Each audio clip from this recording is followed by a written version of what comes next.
This month's update is coming to you from the Robinson Elementary School. As you can see, it was originally called the Valley View Elementary School, and it was completed in 1969. Now, I'm joined with Principal Mr. Lacoste and our Director of Facilities, Mr. Goodwin. We're going to talk about a number of the challenges that exist here at the building. Now, this environment here at the Robinson School is wonderful. I love visiting here. I love the enthusiasm, the energy, the engagement, the passion with which everyone comes to work and the students come to learn every single day. They've done an incredible job here. But this tour, this video that we're going to share with you today is going to highlight the challenges that specifically exist in this building. We conducted a comprehensive facilities assessment with an organization called SMMA a couple of years ago for our entire district. Now, out of that facilities assessment, we discovered that Robinson was the building that had the greatest needs amongst all of our schools. And so we decided to submit a statement of interest to the Massachusetts School Building Authority, the MSBA, which is an organization that works with school districts to provide guidance and to provide funding reimbursement for major projects that they might have. So we submitted the Robinson School as a statement of interest into the MSBA process, which is a highly competitive grant process, really, that takes place every single year. And we were actually selected in our first attempt to enter into this process. We were invited into the eligibility phase. And so we are currently in the eligibility phase of examining a potential building project here at the Robinson School. We've established the Robinson School Building Committee, which is a part of this work, which is an official town committee now that exists, that has open meeting, that has public meetings that follow all open meeting laws. And as we're looking to see what are the needs here at this building and what does the town of Westford think that we might do as we look to the future. Now, one of the things that's important to know is that as we go through any type of process with the MSBA, there are multiple points where we'll be bringing questions to the voters for consideration. And so as we look to see what the needs are here in the building, we kind of want to provide opportunities for people to get a glimpse as to what the world looks like here at the Robinson School. And we'll also plan to have some tours at some point as well, too. But we wanted to provide this opportunity just to give people an inside look. So Mr. Lacoste is joining us. He is a superhero indeed, and it was Superhero Day here at Robinson School, so he's wearing his best Flash outfit, which we appreciate. And like I said, Mr. Goodwin is with us as well, and the two of them are going to help share some highlights of the building and address some different questions and concerns that we have as we think about the future of this space. So one of the challenging spaces that exists here is the music classroom that takes place right here on the stage. Behind this wall is the cafeteria. Mr. Lacoste, can you talk about some of the challenges of having this space educationally with the cafeteria right next door? Absolutely. Over the course of the day, we have 3 lunches that occur from about 11:20 until 1:35.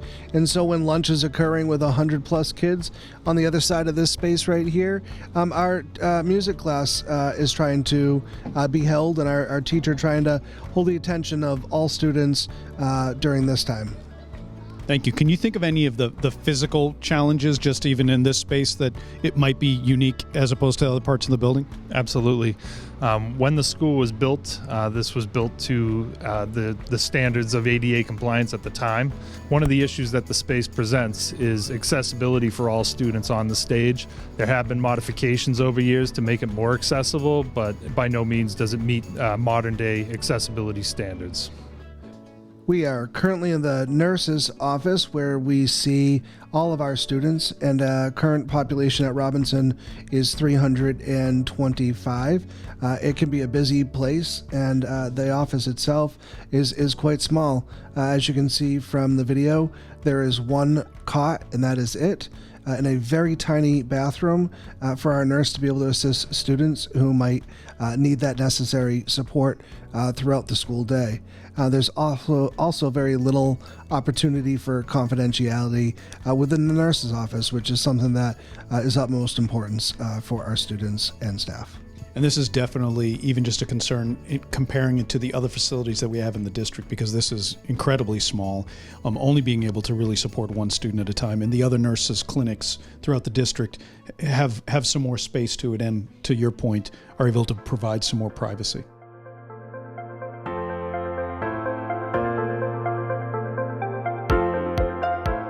Currently, we're in the art classroom, which was not designed for this purpose. Can you talk about the way in which it's utilized now and some of the challenges that exist?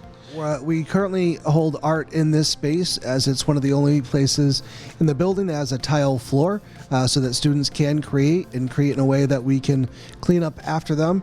However, the space is incredibly small in comparison to other facilities in the district. It's probably about 550 to 600 square feet, and really not conducive for the 20 plus students that we have in here at one time. Also, due to the size of the room, it gets quite noisy, and we want kids to make noise and talk when they're creating, but oftentimes can be more disruptive than needs be. Mr. Goodwin, this large machine up here in the corner, can you explain to everyone what that is? Absolutely. So that's what's called a fan coil unit that provides heat to the classroom. All the fan coil units in the building are consistently well beyond their useful life, and have become very difficult to find parts for. So it requires a good amount of yearly maintenance to just try and keep these units running, and they all should be replaced. So here we are in one of the large suites that makes up the Robinson School here. I want to talk about the challenges of having the suites here, the philosophy behind it. Can you share what it is that we're looking at? Absolutely. The philosophy behind the open concept building in the 1970s was that it was going to foster collaboration among teachers and students and help to build a team atmosphere. And while collaboration still happens here, is much more of a challenge, as you can imagine, in a space such as this. As of right now, we have 3 kindergarten classrooms in this one suite, as well as a play area for kindergarten students. While teachers work collaboratively to try to make sure that they minimize distractions between each of those classrooms, no matter how hard they try, natural visual and auditory distractions do occur. At one point, these spaces were meant for 4 classes to be held in here at one time. Each of the suites throughout the building are about the same space, or the same size, which is around 2,700 square feet, and with each of the quadrants is at least 3 classrooms and 1 or more related arts classes, which can create some challenges for privacy with students, and especially those that struggle in areas such as reading or math, or need to meet with a counselor in a more private setting. So in the class sizes right now that we're talking about, because you're talking about having multiple sections within one suite, can you share with everybody how many students we're talking about?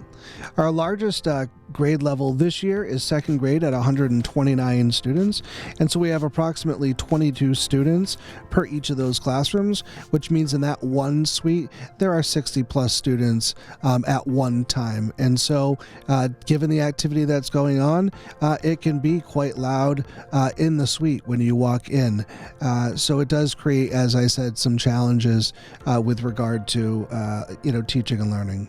Now, one of the questions that people might have is the notion of how can we divide these suites into smaller sections? And so, Mr. Goodwin, can you talk about one of the challenges behind that?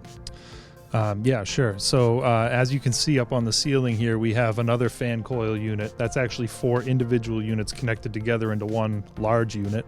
If we were to divide this into 4 separate classrooms, the ceilings would have to be torn apart and the plumbing would have to be redone in a way where we could have 4 separate units in the 4 classrooms.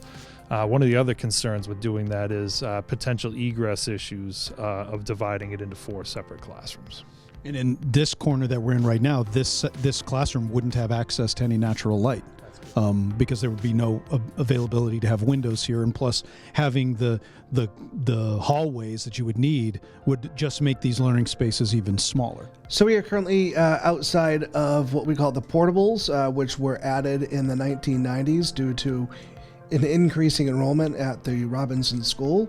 Over the years, they've been classrooms, they've been conference rooms, they've been utilized as computer labs, but currently we are out of space for programs that require some space for some quiet.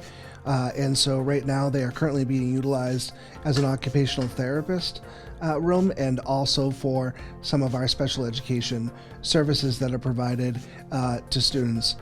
One concern that we have here, of course, is that portables are not meant to be here for long term. And this one has been here since the 90s.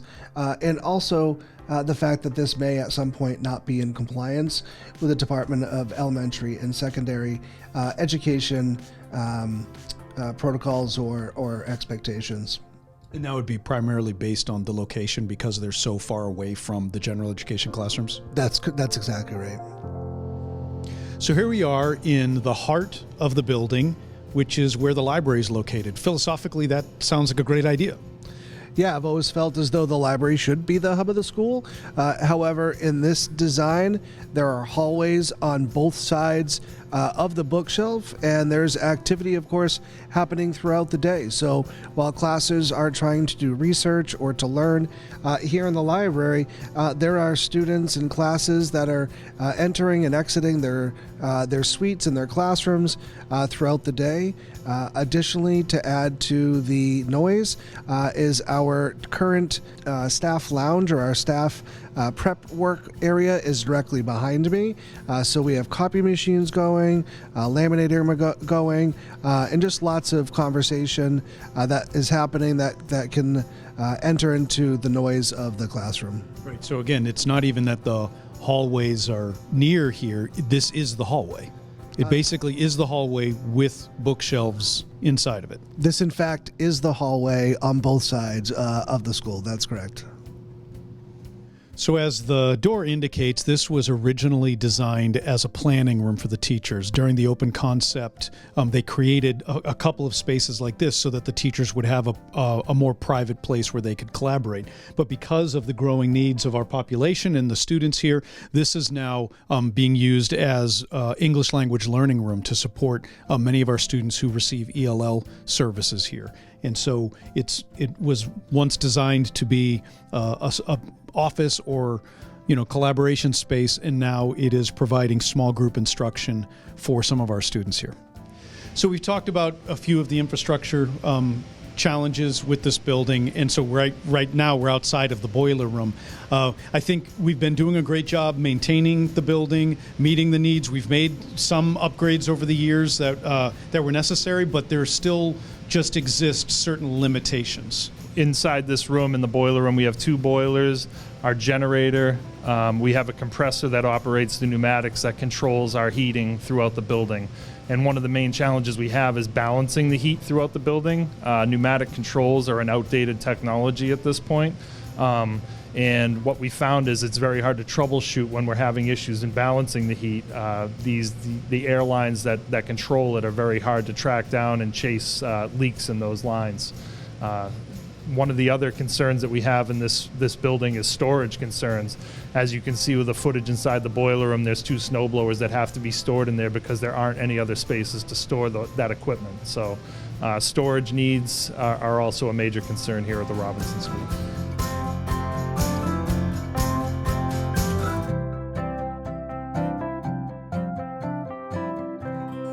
Well, thank you for joining us for this tour. We're wrapping it up here in what has become one of the teacher lunchrooms. As we mentioned earlier, some of their spaces needed to be used to supporting students, and so teachers actually needed to carve out a little section of this suite so that they could have a lunchroom here at the Robinson School. As I mentioned right from the very beginning, the environment here is wonderful. Families are very happy. I think that the faculty is amazing.